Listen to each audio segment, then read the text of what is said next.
Welcome back, everybody, to the deep dive. Today, we are tackling a topic that's super close to my heart.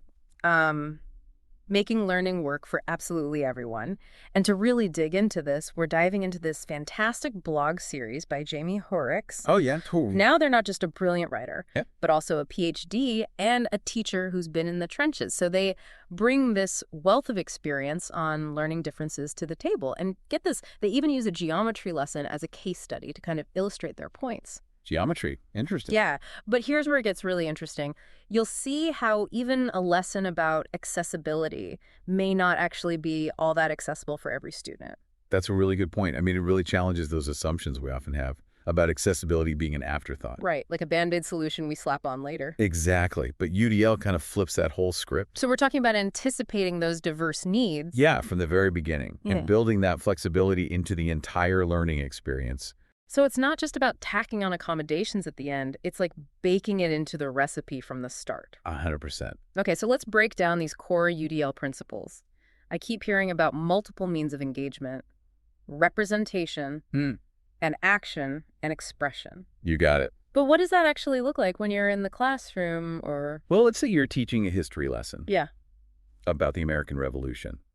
Now, traditionally, you might just lecture, assign some textbook readings. The classic approach. But with UDL, you'd offer different ways for students to access that information.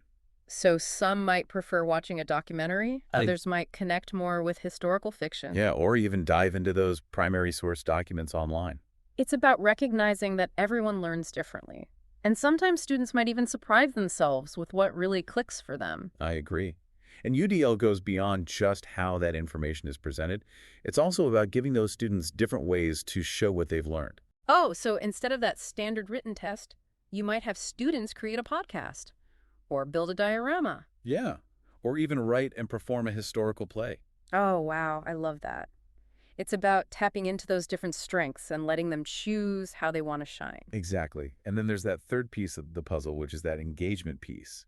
And this delves into the psychology of learning and motivation. This makes me think about my own experiences in school. I would completely zone out during those long lectures. But when we got to do hands-on activities or group projects, I was so much more into it. You see, that's exactly what UDL aims to address.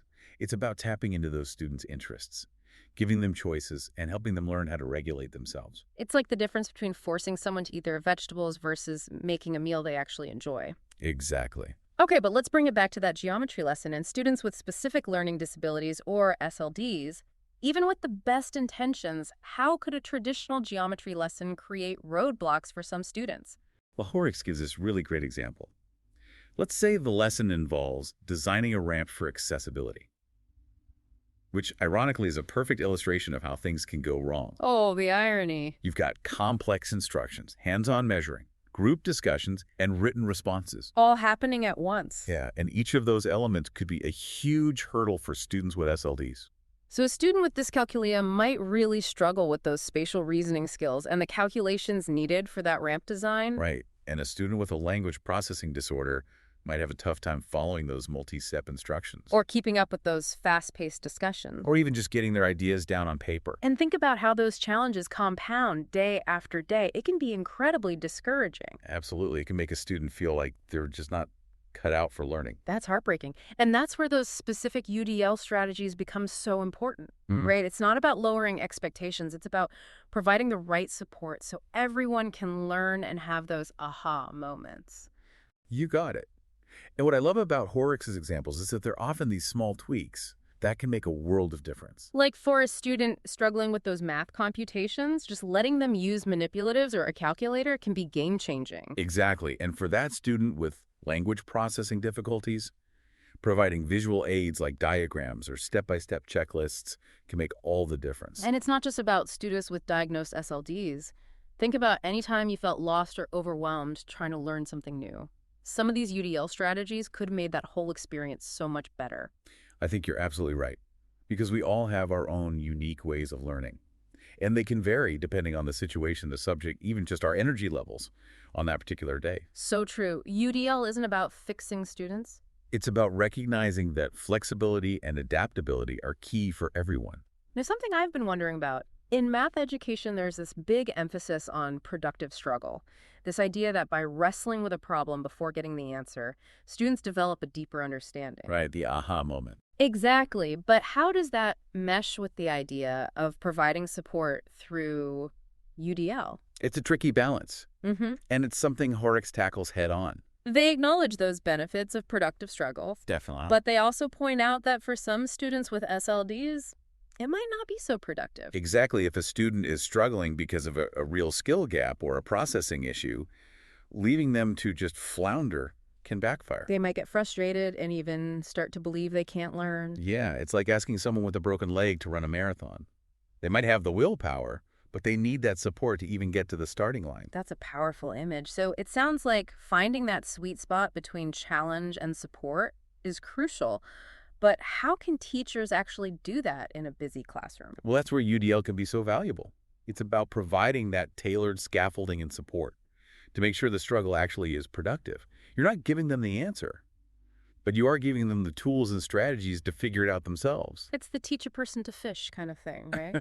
100%. And the beauty of UDL is that it's not just a checklist. It's more like a mindset shift. Yeah, it's a whole new way of approaching teaching and learning. It acknowledges that learners are diverse. And it's about striving to create environments where everyone can truly thrive. I love that. Now, if you're listening to this thinking, okay, this all sounds great, but I'm not a teacher, well, think again. We're all learners in some way, shape, or form, right? Absolutely. Whether you're learning a new skill at work, Mm-hmm. picking up a hobby, or trying to understand something complex in the news, those UDL principles can still apply. We're constantly learning and growing. And one size definitely doesn't fit all. Flexibility and individualization are key. So before we move on to the next part of our deep dive, I want you to think about this. How can we use UDL to create a world where learning is truly accessible and engaging for absolutely everyone? It's a question worth pondering as we continue to explore universal design for learning. Stay tuned. So we've talked about UDL as this awesome framework for inclusive learning environments, but I'm really curious to see how Hoerricks takes those principles and applies them beyond students with SLDs. Well, what's really cool is Hoerricks doesn't just stop there. They dedicate entire posts to students with other health impairments, autistic students, English language learners, twice exceptional students, and even address how to deal with unfinished learning. Wow, that's a pretty wide range of learners. It is. So they're really showing how versatile UDL can be. Absolutely. And it's not just a one-size-fits-all solution. It's about recognizing those individual needs. Right. And what makes Hoerricks' perspective so unique is they weave in their own experiences as an autistic individual with a Gestalt language processing style. Oh, that's They fascinating. even talk about having a miles-long diagnostic history under that medical model. So highlighting the limitations of labeling and boxing in learners. Exactly. It really makes you question those assumptions we often make It does. about learners and how UDL can help us move past those narrow definitions. Right. But let's get into the specifics. What kind of strategies does Hoerricks recommend for these different student groups? So each post dives into the nuances of those unique needs. For instance, with other health impairments, Hoerricks emphasizes being flexible and understanding that those conditions can fluctuate. So some days might be good and others not so much. Exactly. So accommodations become crucial. Things like breaks, alternative seating, Yeah. or even modified workloads. It's about meeting students where they're at on any given day, not holding them to some rigid standard that doesn't take their circumstances into account. I couldn't agree more. And when it comes to autistic students, Hoerricks stresses the importance of clear communication, predictable routines, and those center regulation strategies. I'm thinking about how overwhelming a typical classroom can be with all the noise, the visual clutter, the unpredictable transitions. Oh, absolutely. I remember those fluorescent lights that used to buzz in my old school. I can't imagine how distracting that would be for someone with sensory sensitivities. It's a good point because those are often things that many people wouldn't even notice, Yeah. but they can be huge barriers for autistic students. So dimming the lights, providing noise-canceling headphones, or even allowing for movement breaks could be incredibly beneficial. Exactly. And what about English language learners? I can see how UDL could play a big role in helping them access the curriculum. For sure. Hoerricks talks about using visuals, Yeah. realia, Yeah. and scaffolded language support. It's not just about translating words. It's about creating that welcoming and inclusive environment Absolutely. that values those students' linguistic diversity. I agree. I'm really intrigued by their post on twice exceptional students because it seems like they face this unique set of challenges, often gifted in some areas but struggling in others. Yeah, it's a real paradox. Yeah. And Hoerricks highlights the importance of recognizing and nurturing both their strengths and their learning differences. So providing that balance of support and challenge, Right. differentiating instruction. Exactly, and making sure those students don't slip through the cracks. That sounds like a tough balancing act for teachers. It can be. But with that UDL mindset, it becomes less about fitting students into boxes and more about creating a flexible learning environment where everyone can shine. And it's not just about students either. Hoerricks even takes this concept further in their final post titled, "Why No UDL for Adult Professional Meetings?" Oh yeah, that's a good one. It's like challenging us to think about how UDL principles can apply in all kinds of settings. Exactly, because workplaces, community gatherings, even our personal learning journeys can benefit from a UDL approach. We're all learners throughout our lives. We are. And we each have our own ways of processing information and engaging with the world. Imagine attending a professional development workshop where the presenter used a mix of methods, visuals, interactive activities, small group discussions, even time for self-reflection. That would be so much more engaging and beneficial for everyone. Absolutely. It's about creating a space where everyone feels comfortable, sharing their ideas and perspectives. Regardless of their learning style or background. And Hoerricks even ties this back to the classroom They do. by mentioning a follow-up discussion on UDL and purposeful and productive instructional groups, or PPIGs as they're often called. I like that PPIG. It's catchy. Those small group activities are so common in classrooms. They are. But I can see how they could be tricky for some students, especially those with verbal or auditory processing difficulties. And Hoerricks offers specific strategies to make those PPIGs more inclusive. Yeah. It's about making sure everyone can participate meaningfully. Regardless of how they communicate. Exactly. So UDL is more than just a set of strategies. It's a whole new way of thinking about learning that can transform not just classrooms, but workplaces, communities, even our own personal growth. It's a shift in perspective that recognizes the value of diversity and challenges us to create environments where everyone can thrive. As we wrap up this part of our deep dive, I want you to think about this. How could you apply these UDL principles in your own life, whether it's at work, in your hobbies, or even just in how you interact with others? It's a challenge to think critically about those barriers that might exist and how you can help create a more inclusive and accessible world for learning. As we've been talking about these different ways to use UDL, something that keeps coming back to me is how much it overlaps with this idea of personalized learning. Yeah, UDL goes beyond just accommodating individual needs. It's about designing learning experiences that are flexible and adaptable from the get-go. So not creating separate lesson plans for every student, but building in enough options and flexibility so everyone can find a path that works. Exactly. It's less about fitting the learner to the content and more about shaping that content to fit the learner. Okay, so it's like creating this learning environment that's as diverse as the learners themselves. It is. Imagine a buffet with all sorts of different dishes. You get to pick and choose what looks good to you, and you can always go back for more of what you really enjoy.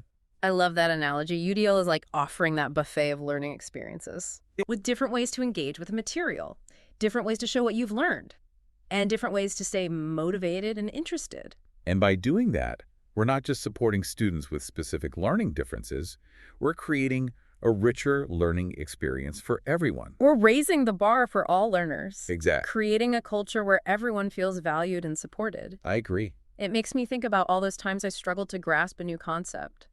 If I'd had more options for how to learn it, maybe it wouldn't have been so frustrating. We've all been there. Yeah. And it brings us back to that question Hoerricks asked. How can we take UDL beyond the classroom? Right. It's a challenge to think outside the box about how we approach learning in every aspect of our lives. So how can we use UDL to create more inclusive training programs at work? Or make community events and workshops more accessible and engaging for a wider range of people. And what about our own personal learning journeys? How can we use UDL to tailor our own learning experiences to better suit our needs and preferences? It's about becoming more aware of how we learn best and seeking out the resources and strategies that work for us, We don't have to wait for someone to hand us that perfect learning experience. We can design it ourselves. Exactly. And we can advocate for others, pushing for more inclusive and accessible learning environments everywhere. Whether it's suggesting a different way to run meetings at work or encouraging an organization to offer a workshop in a more accessible format, we can all make a difference. We can. As we wrap up this deep dive on UDL, I hope you're leaving with a sense of possibility and a deeper understanding of just how powerful UDL can be. It's not just an educational buzzword, it's a roadmap to a more equitable and engaging world of learning for everyone. Learning is a lifelong journey, and UDL can make that journey more inclusive, more engaging, and ultimately more meaningful for all of us. Thanks for joining us on the deep dive. Until next time, keep exploring, keep learning, and keep pushing for a world where everyone has the opportunity to reach their full potential.